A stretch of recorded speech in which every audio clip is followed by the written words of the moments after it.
استاد همین مسئله ختم قرآن با اودیو رو مانده، записи قرآن رو مانده از پشتش تکرار کرده ختم کنیم اجازت است؟ یعنی با مقصدی تعلیم؟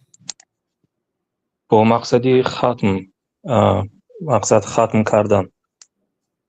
اصلا ختم باید خودتان کنید، لیکن اگر شما خوانده نتوانید یا تجوید نداشته باشید، بله گوش کردن بسیار هم ثواب است، هم یک راهی علم آموزی هست. جبریل رود فراموش نکنم، با این مسئولیت از قرآن باید حفظ کرده به مردم رسانم، فراموش نکنم. گفته برابری جبریل زبان و لبهاشون حرکت میکنندن.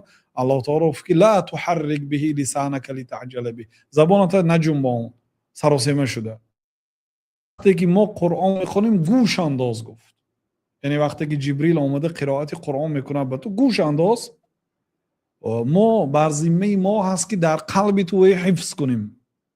ثم ان علینا بیانه، با بر ذمه ما هست که بر تو فهم قرآن دهیم تا اینکه تو به مردم بیان کنی، شرح دی، تفسیر دهی.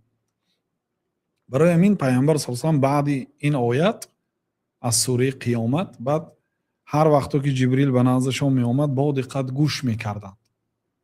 یعنی این خیلی نه که شما هم دهانتون قرائت کند و گوشتون گوش کند، یک تشه کنید برادر.